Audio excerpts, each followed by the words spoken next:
मेरी गजल को फकत मेरी जान गजल ना समझ, मेरी गजल को फकत मेरी जान गजल ना समझ, एक आईना है जो हरदम तेरे मुकाबिल है।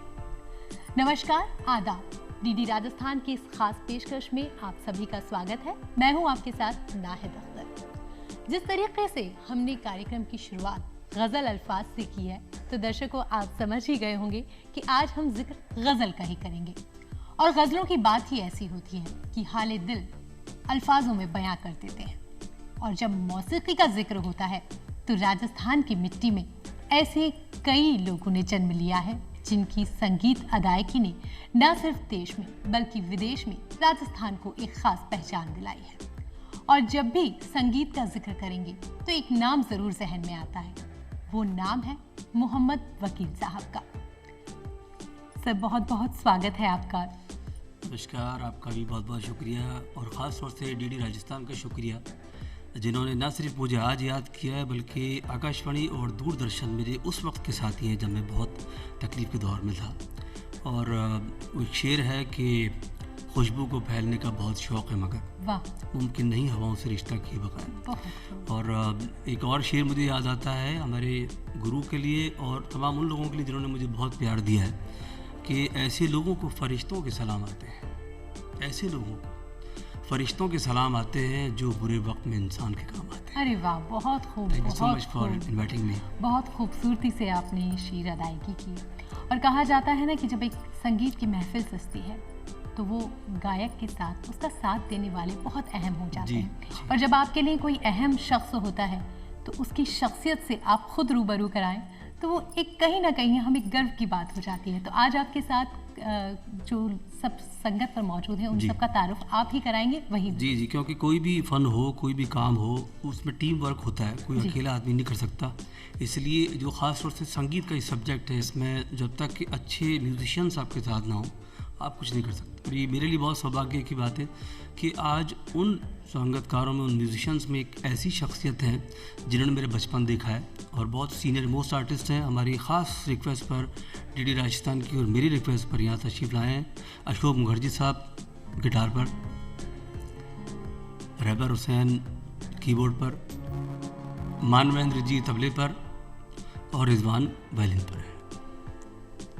तो आप सभी का बहुत बहुत स्वागत है डीडी राजस्थान के इस मंच पे।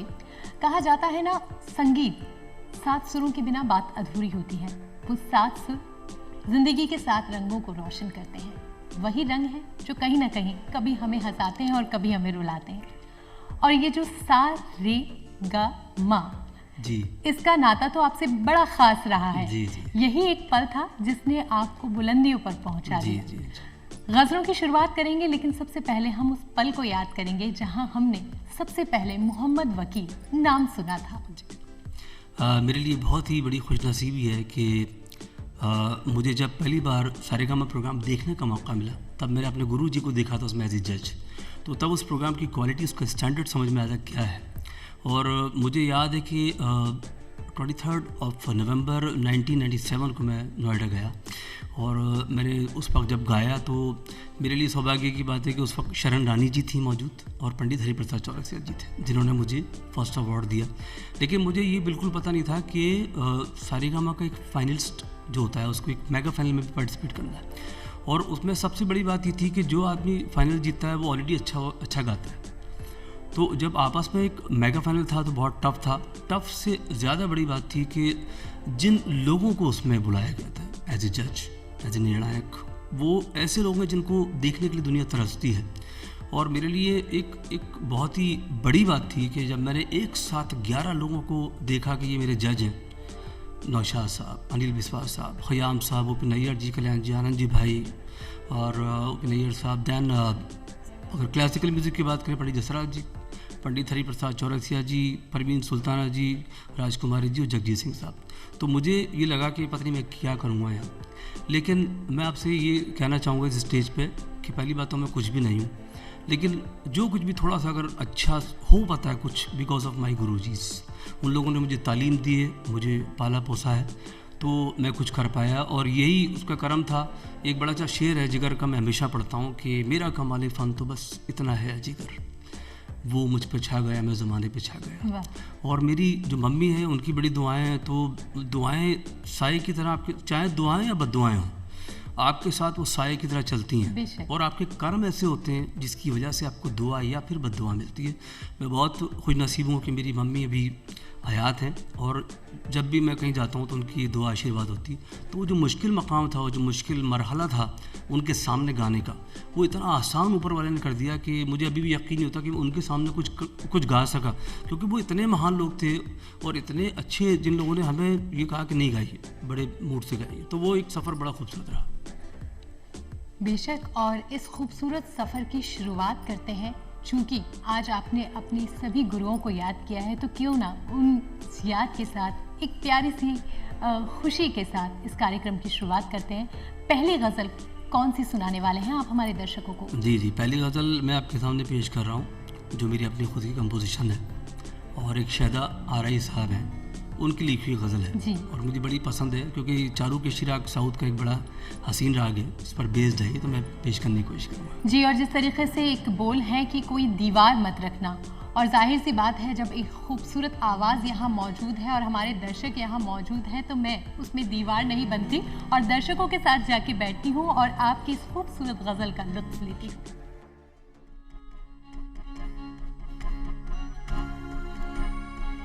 दिल की जानिब दीवार मत रखना, दिल की जानिब दीवार मत रखना, इससे बेहतर है प्यार मत रखना,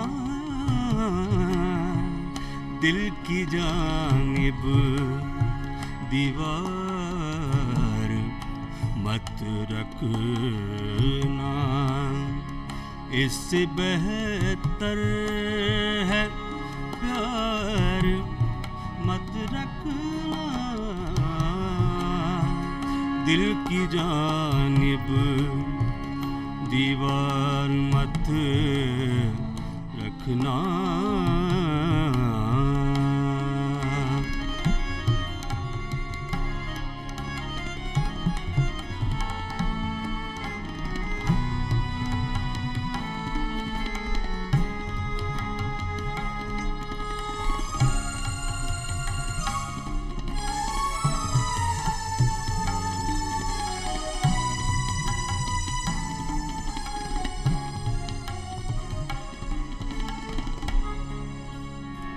खुल के कहना भला बुरा मुझको,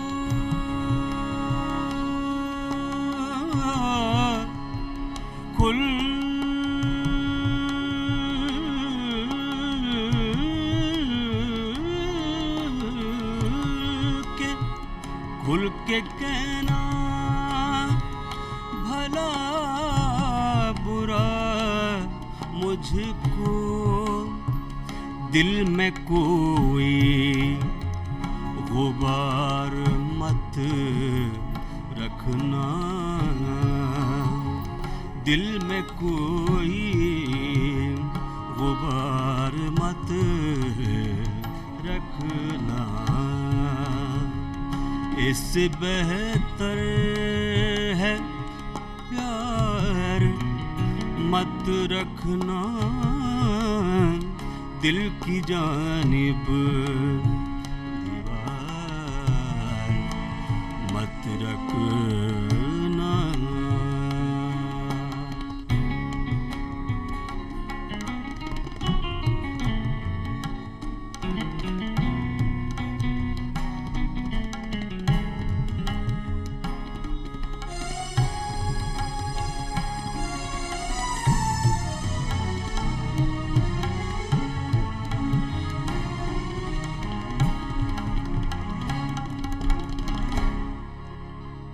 रूबरू हो के बात करना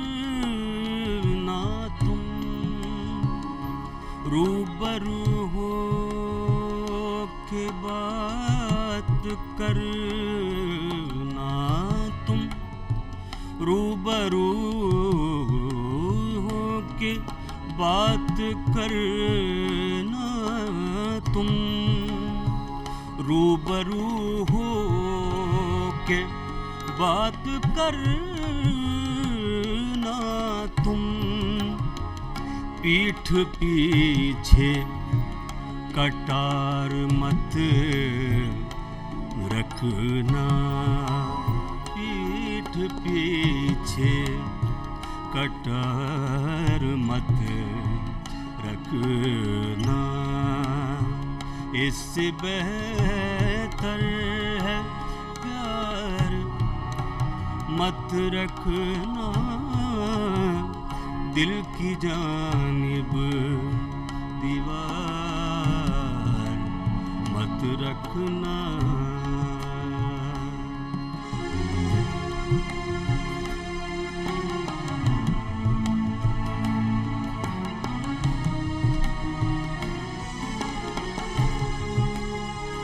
वो जो शीरीं ज़ुबां है शैदा, वो जो शीरीं ज़ुबां है शैदा, उन पे अब एतबार मत रखना, इससे बेहतर है प्यार मत रखना, दिल की जानिब दीवार मत रखना, दिल की जानिब, दिल की जानिब, दिल की जानिब।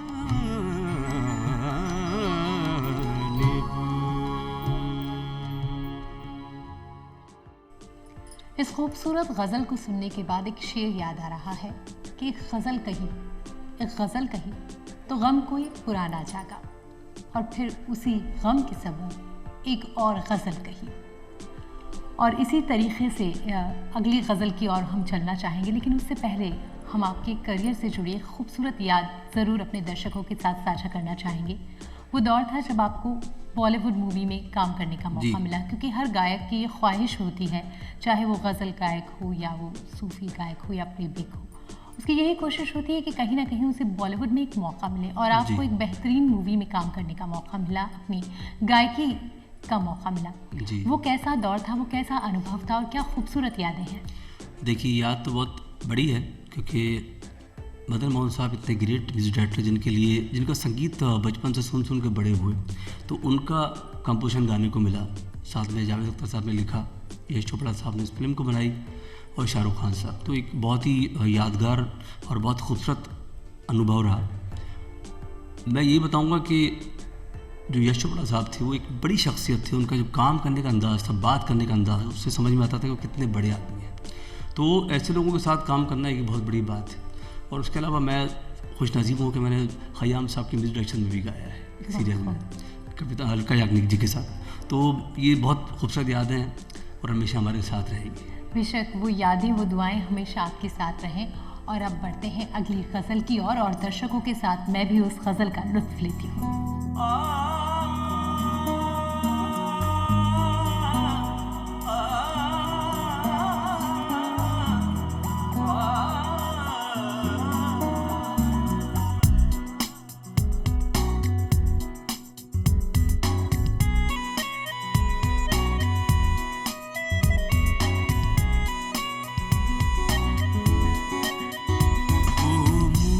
मुस्कुराते रहते हैं ये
ये और बात है, वो मुस्कुराते रहते हैं, ये और बात है।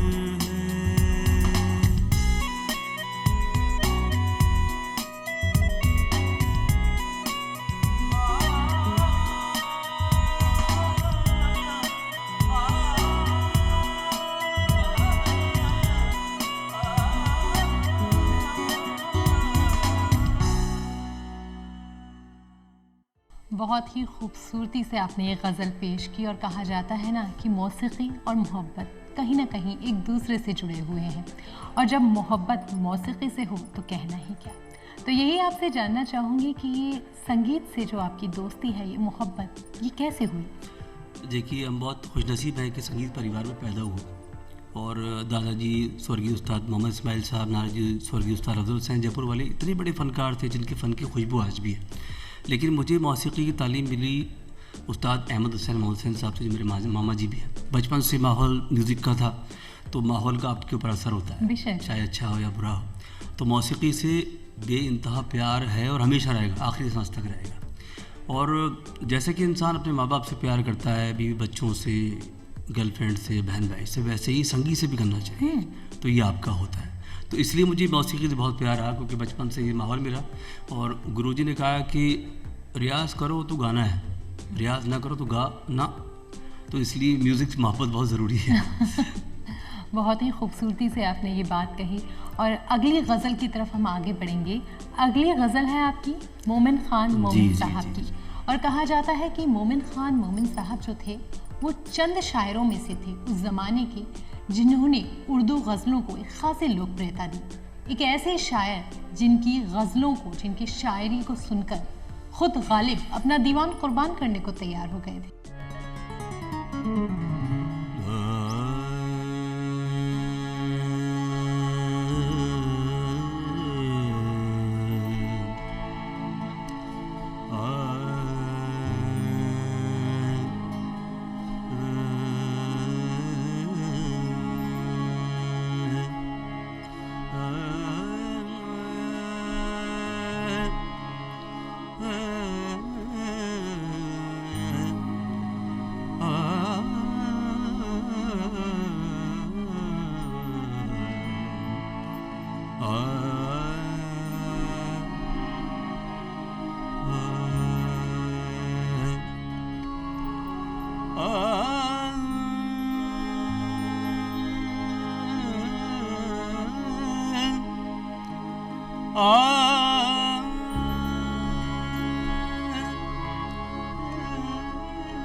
असर उसको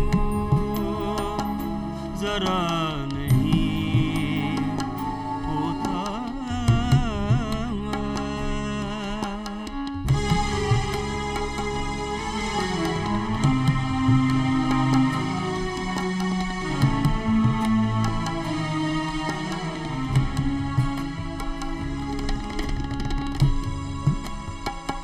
तुम हमारे किसी तरह ना हुए, तुम हमारे किसी तरह ना हुए, वरना दुनिया में क्या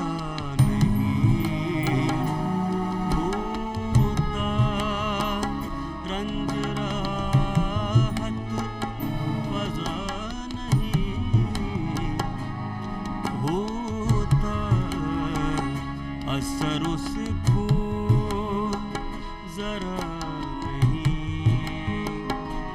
होता।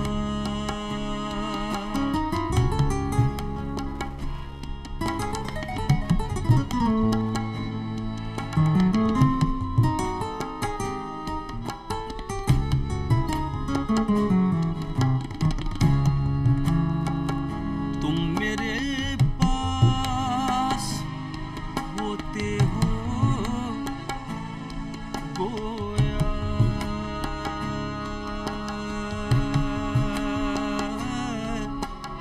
तुम मेरे पास होते हो, तुम मेरे पास होते हो गोया, जब कोई दूसरा नहीं होता, रंज राहत फजा नहीं होता, असर उसको जरा नहीं होता।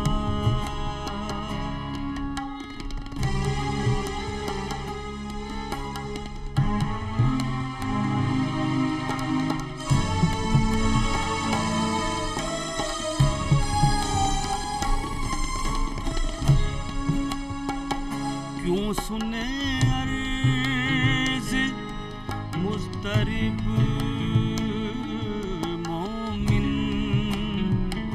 क्यों सुने अर्ज़ मुस्तरिब मोमिन, सनम आखिर खुदा नहीं होता, रंज राहत फजा नहीं होता, असर उसको जरा नहीं होता।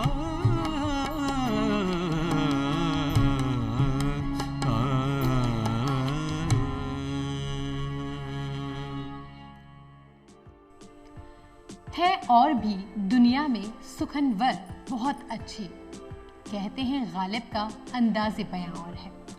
जी हाँ, गालिब की तो बात ही और है। उनकी कही शायरी रूहानी होती थी, जो शायद अल्फाजों में बयां नहीं होती थी लेकिन जज्बातों में बयां होती थी। और अगली गज़ल गालिब साहब की भी है। मोहम्मद वकील साहब, यहाँ एक बात ज़रूर जानना चाहूँगी इस गज़ल से पहले। जी कई मशहूर शख्सियतों के सामने आपको गाने का मौका मिला है, स्टेज पर आप मौजूद हों और जब वो दर्शक दीर्घा में आपको सुन रहे होते हैं, वो एक अलग ही सुकून होता है, एक अलग ही अनुभव होता है। हमारे दर्शकों के साथ कुछ ऐसा ही पल आप शेयर करना चाहेंगे? देखिए, वैसे तो परफॉर्मेंस मेरी बहुत खुशनसीब हूँ कि मैंने जगजीत सिंह साहब के साथ, पंकज दास साहब के साथ, अनूप जी, तलत जी, कविता कृष्णमूर्ति जी, पंडित अजय चक्रवर्ती जी, श्रेया घोषाल, सोनू निगम जी, सुनिधि, सभी के साथ गाया। लेकिन मेरी बड़ी ख्वाहिश थी कि मैं कभी लता मंगेशकर जी के सामने, बल्कि उनसे मिल लूँ। गाने की ख्वाहिश तो खैर बहुत बड़ी बात, तो अलग बात, लेकिन मेरी ये ख्वाहिश पूरी हुई 19 मार्च सन 2001, 19 मार्च 2001 मेरी ज़िंदगी का बहुत यादगार दिन था, जब हमने लता जी और दिलीप कुमार साहब के सामने कुछ गाने की कोशिश की। हम कुछ नहीं गा सकते उनके सामने, लेकिन उनका बड़प्पन था कि उन्होंने बहुत प्यार से सुना और लता जी ने मुझसे कहा कि भाई केसरी बलम तुम राजस्थान वालों से चक नहीं गा सकता। बहुत तो 1.5 घंटा उनके सामने हाजिरी देने का मौका मिला। इससे बड़ा अवार्ड नहीं हो सकता कि जब मैंने उनके पैर छुए, क्योंकि सालवी साहब ने प्रोग्राम को किया था, सालवी साहब की राखी बांधती थी, सालवी साहब बड़े थे। सालवी साहब ने कहा कि भाई हमारे बच्चे को आशीर्वाद दो, तो लता जी ने कहा कि इस बच्चे को जानती हूँ, सारे गाँव में सुना है इसको मैंने। तो एक आर्टिस्ट के लिए सबसे बड़ा अवार्ड कि माँ सरस्वती जिन्होंने याद रखा हमको, तो ये हमारे लिए सबसे बड़ा ये एक यादगार लम्हा है। और यही कुछ लम्हे होते हैं जो कभी ना कभी हमें प्रोत्साहित करते रहते हैं आगे बढ़ने के लिए। और फिलहाल हम भी आगे बढ़ते हैं और पेश करते हैं अगली गज़ल।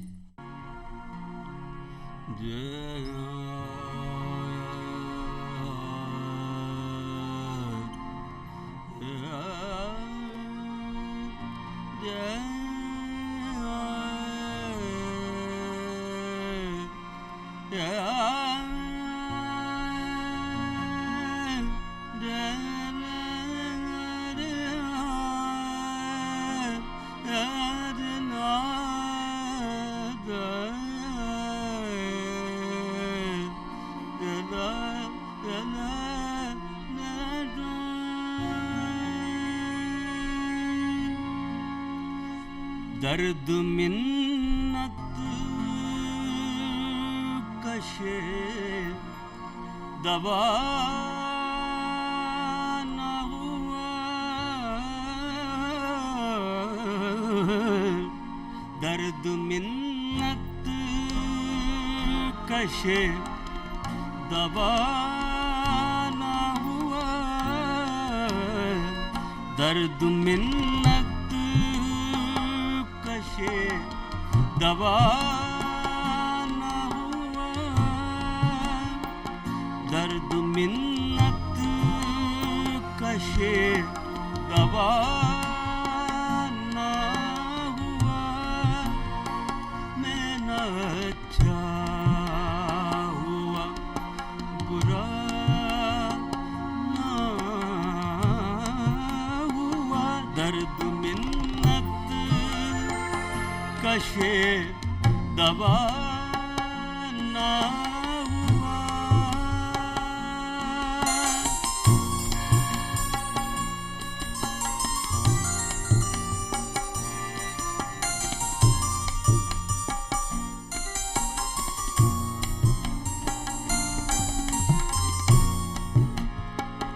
है खबर कर उनके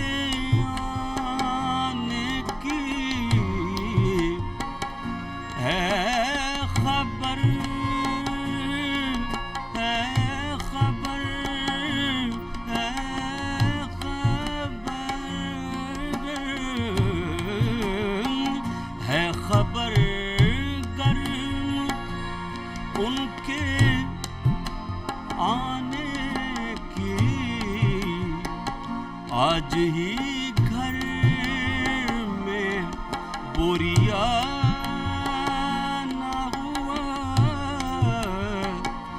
आज ही घर में बोरिया न हुआ, मैं न अच्छा बुरा न हुआ, दर्द मिन्नत कशे दवा न हुआ।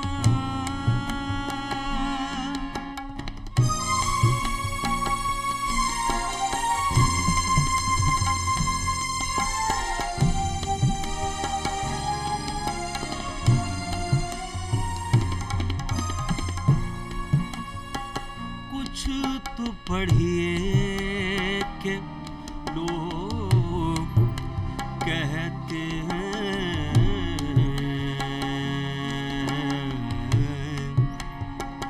कुछ तो पढ़िए, कुछ तो पढ़िए, कुछ तो पढ़िए के लोग कहते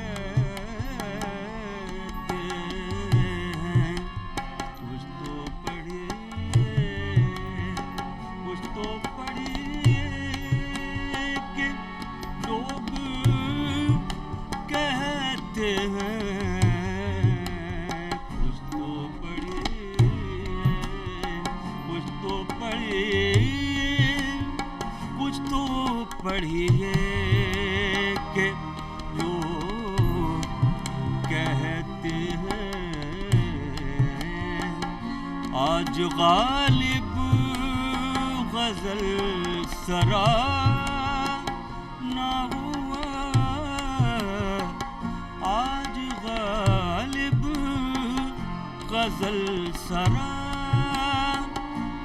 न हुआ, मैं न अच्छा हुआ बुरा न हुआ, दर्द मिन्नत कशे दवा न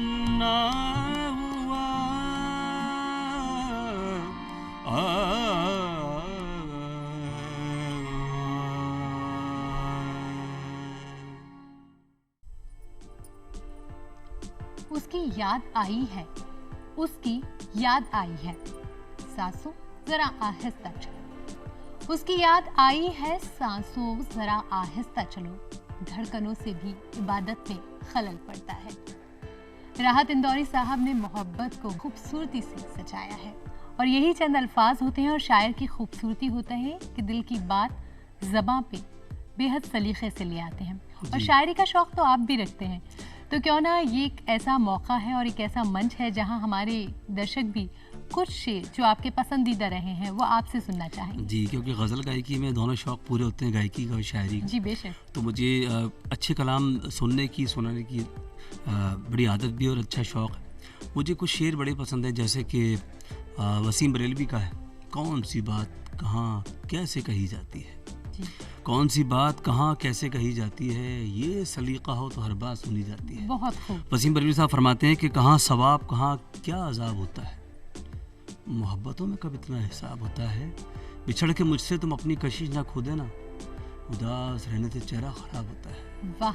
शकील आज़मी साहब का एक बड़ा अच्छा शेर है, हर इंसान जो भी कामयाब होता है उसको वहाँ जाके ठहरना नहीं चाहिए और ज़्यादा मेहनत करनी चाहिए, क्योंकि उसको बरकरार रखना मुश्किल है।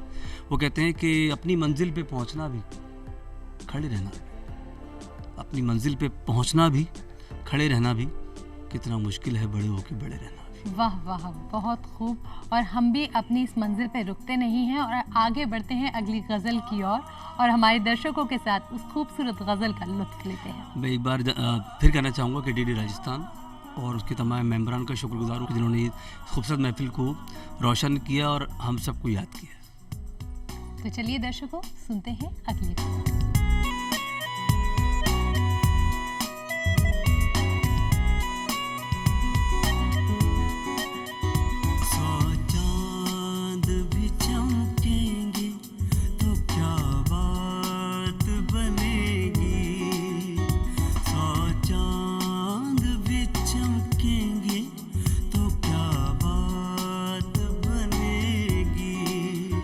तुम आए तो इस रात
100 चांद भी चमकेंगे तो क्या बात बनेगी। और ऐसे ही राजस्थान के एक चांद है हमारे साथ मोहम्मद वकील साहब, और बेहद खूबसूरत रहा ये सफ़र।